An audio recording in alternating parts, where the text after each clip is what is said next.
Hello, today I wanted to talk a little bit about, as you can probably see in the title, on consciousness and on the purpose of life. Lately I've been talking on a lot of very important topics, on topics that are very philosophical, very thoughtful, and I want to continue that, talking about consciousness as well as the purpose of life, which are huge topics, and there's no way that I'm going to be able to share some of my thoughts on those in this brief of a video. I could honestly go hours. Anyone could honestly spend their entire life and barely scratch the surface on these topics. So I just wanted to get that out of the way. First though, I want to talk about, before we get into that, I want to talk about something that I missed from the last video, which I think is super important. If you remember the last video, we talked about reality, truth, and goodness. Well, there's one important thing about truth that I forgot to mention, which is epistemology, or how do we discover what is true. There's a bunch of different ways that people have proposed epistemological ways, which include empiricism, rationalism. There's all different varying types, and I just wanted to share just a little bit brief on that.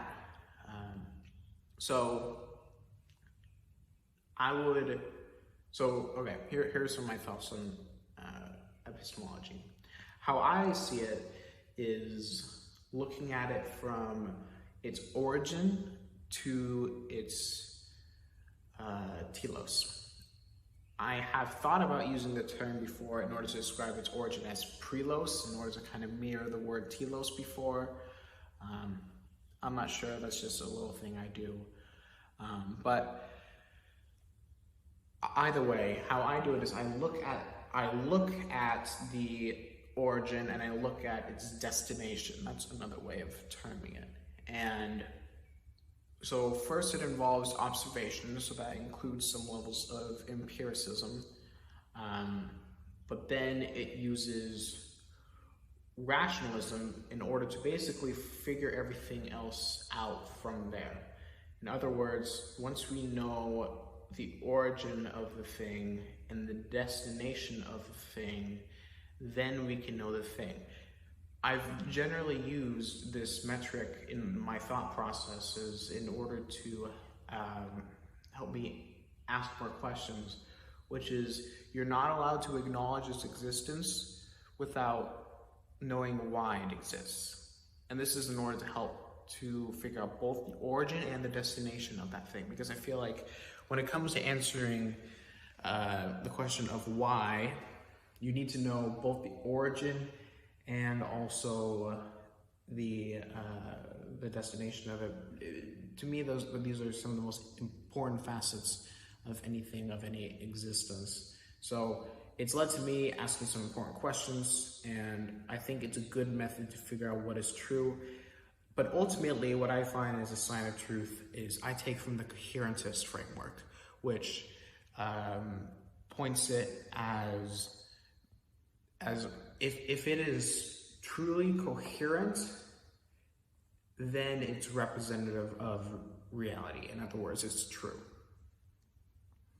So that's how I would, that's my kind of general epistemology. I use both a combination of observation and rationality in order to create a coherentist framework using the origin and telos of the thing of which its truth value we are analyzing. So now with that, let's get on to the main topic of this video, which is about consciousness and on the purpose of life. And I think the reason for why I put consciousness first is because I feel like in order to figure out the purpose of life, you need to know consciousness. So I've already talked about before, especially in the last video, a little bit of ontology, or the study of being, of existence, what exists. And to me, the thing that really defines that For humans, what we can learn from it is, again, using that observation plus rationality, the prelos and telos of humans. Where did we come from and where are we going? And these are philosophical issues that compound with scientific issues as well. And the important thing is to understand that we are evolved beings physically. We are, our bodies, our brains, and every physical thing that you can think of is ultimately is evolved. And the interesting thing about that is I don't perceive of things as in being necessarily physical. I see that there is a non-physical realm to things. And I think consciousness is the first and best example of this. And mostly this just stems from the fact that if we ground our explanations of reality that includes outside of the physical, then it explains consciousness a lot better than if we try to explain everything through the physical. I've seen and I've read explanations that people have tried to use in order to explain physical things, sort of consciousness using physical means, and it seems so convoluted, contradictory. It seems to rest on a number of assumptions. Like, if you want it to work, it can work, but to me, it doesn't seem all that convincing to me. Now, I will say, even though I reject that consciousness is physical, I would still call myself a materialist in the sense that I believe everything is ultimately made up of smaller materials, but I don't think that all materials are physical. So I just want to get into that. I've already discussed before with the ideas of quality versus the foundational thing, foundational being reality, the truth being describing the qualities of the thing. So it's going to be a little bit similar to that here. How I see it is that there are three main fundamental materials. I'm going to be using different terms for these things, but let's get into it real quick.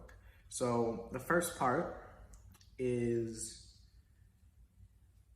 I would describe the material of the self. The second one is of quality, and then the third one is of foundation. And the self, the quality, and the foundation, you could also describe it as like central being and experience and reality. Those are also different terms you could use for it. So what do I mean by that? I mean that when describing consciousness, there are a few different aspects to it. Let me actually read something real quick. Alright, I've been able to pull it up real quick.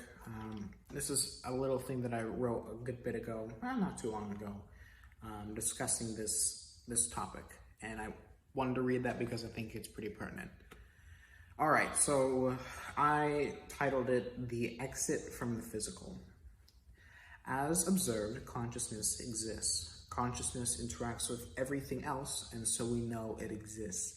That's an important line right there. How I describe how we can know anything to exist is if it can ever interact with us. If it can never interact with us, even if it does exist, it doesn't even matter if it exists, because it doesn't interact with us, or it doesn't interact with anything that it interacts with us. All right, I continue. The self and the mind seem to construct consciousness. The self is the core, it being the irreducible part of an individual. The mind, the mind are the other parts that seem to interact with both the self and the physical. It interacts with the self as thoughts, We see the mind's interactions with the physical when we view the brain. What then is consciousness?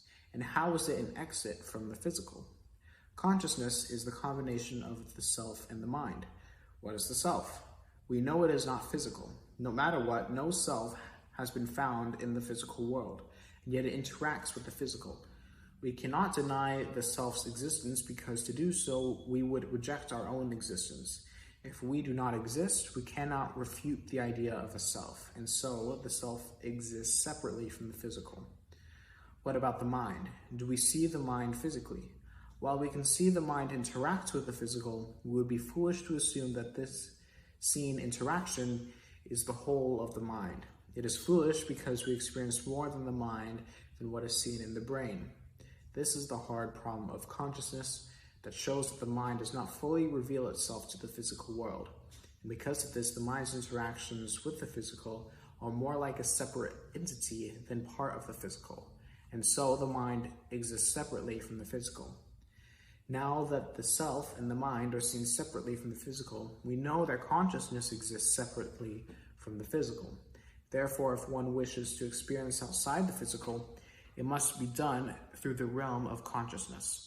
This makes consciousness a door outside of the physical. So, generally speaking, just discussing that, I'm just mainly discussing how a lot of what I've already mentioned, which is that there's a difference between the physical and what consciousness is and how I see that.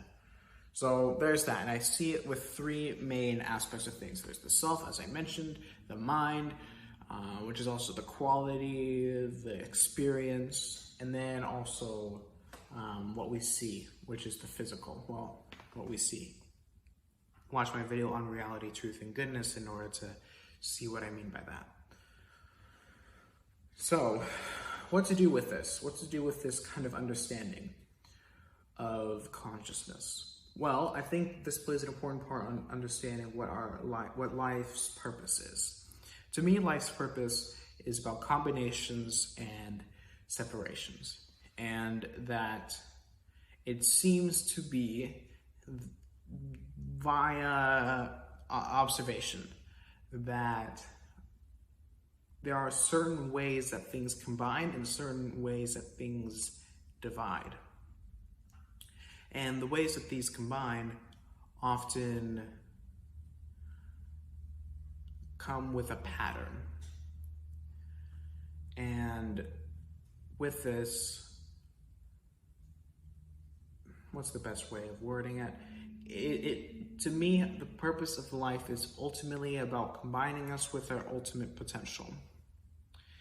And so when we try to ask ourselves what's our purpose in life, it should ultimately be what leads to the greatest of our potentials. Which, when I use the word greatest, you automatically notice that I'm using moral language in the sense that I'm discussing morality. And again, go back to some of my videos where I discuss morality and ethics and goodness before. But to me, what it is it's a connection to our telos, and it's the actualization of our fullest potential. Now, in order to do that, that does require, now potential, maximizing one's potential does not necessarily mean being able to do as much as one wants. Instead, what it means is doing the right things, and again, that's moral language, in order to provide for the most survival and prosperity of you and the people that you're involved with. This means restraining yourself, but it also means that this restraining should not be termed, I think really one great way of looking at it is if you see the discipline that you apply to yourself in order to maximize your potential, whether you see it as chains or whether you see it as guardrails. If you see it as chains, then you see a way that you need to liberate yourself from them. If you see the discipline in order to maximize your potential, then and you just want to do whatever you want, then you will come to realize that, if anything, that limits your options a lot more. I think the reason for why it limits your options a lot more is because you don't have maximum potential today. You don't have that today. That may be a thing that you have in the future, but you don't have that today. Because of so, if you simply liberated yourself today, then you will have all the abilities of the person that you are today, which is not the maximum version of yourself, or the maximum version of yourself that you can become. Don't worry about being perfect. That's not what I'm trying to say. Perfection is the ideal that we should strive for, even if we don't necessarily find ourselves reaching it as we live. But the point ultimately being is that if you liberate yourself as a person who does not have their potential reached, then you are in fact limiting yourself more than otherwise. You're actually more limited as a freed person than otherwise. Instead, what needs to happen is you need to limit yourself today, and then once you reach your maximum potential, that's whenever you actually become liberated. That's whenever you actually experience freedom. And this is a very important thing that I think today we've forgotten, but it's a very good sign of morality, which is you're willing to sacrifice today for tomorrow. You're able to put off what you want today for what you know you're going to want tomorrow. And if life's potential is to maximize if life's purpose is to maximize your potential, then you need to restrain yourself today in order to liberate yourself tomorrow. And what you'll even notice is technically speaking, you will never experience that liberating feel. Why? Because one, you will never experience as you live that perfect time whenever you can just do whatever you want. Secondly, because if life's purpose is all about combining with, I would term it our biological niche, then there are certain things that we are supposed to do and certain things that we're not supposed to do. And there are right and wrong ways of doing things. And so with that, even then, a truly liberated self is someone who is disciplined. In fact, I think it'd be a lot better. You will find your life's purpose a lot more whenever you combine the terms, you start mixing the terms discipline and liberation together. Whenever you want, or freedom and discipline. Because once you become a more disciplined person, then you're able to maximize your potential a lot more. And once you're able to do that, then what the things that you can do is amazing. But once you start doing the things that you aren't supposed to do, then you're losing your potential. And so in order to continuously stay on the way that maximizes your potential, you always have to be doing what is right. You always have to be good. You always have to be trustworthy. Because the moment that your liberation means I get to do whatever I want, and whatever includes both good and bad, then what you're doing is you're lowering your potential. You are in fact not liberating yourself. You are in fact putting yourself under even worse chains than before. You've escaped one monster for a worse one.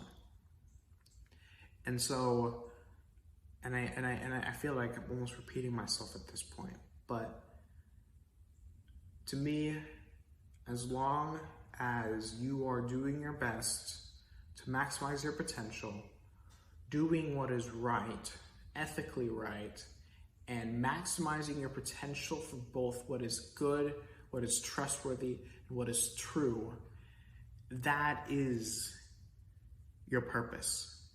That is what you're supposed to be doing. And I think I found this by observation. I see similar things in the animal kingdom, although it seems like that just comes much more automatically. Well, we humans have the blessing of having to figure it out without any guidance, which is fun, or without much guidance. So, yeah, those are just some of my thoughts on consciousness, on life's purpose. I can go a lot more into that, especially talking about consciousness, talking about free will. Do I think in terms of free will or determinism? I would put myself closer on the free will side, but I wouldn't call myself someone who fully believes in everything that would come with free will. So there's that, but there's so much more I can delve into this. And these are just supposed to be some thoughts, hopefully in order to help you think about certain things, because ultimately we're just going through this together. We're just trying to figure things out. And so for me, just to share my perspective, my thoughts on these topics, hopefully you're going to be able to be able to kind of see things in a new light and be able to see things with a new perspective. And that's just my goal, is to share some thoughts in order to help you as you're thinking about these sort of things. So anyways, thanks so much for watching. Hopefully you enjoyed that. Hopefully you found it interesting, even if you disagreed with everything that I said. Hopefully you got something from it. You enjoyed it to some degree. And I'll see you guys for the next video. See you later.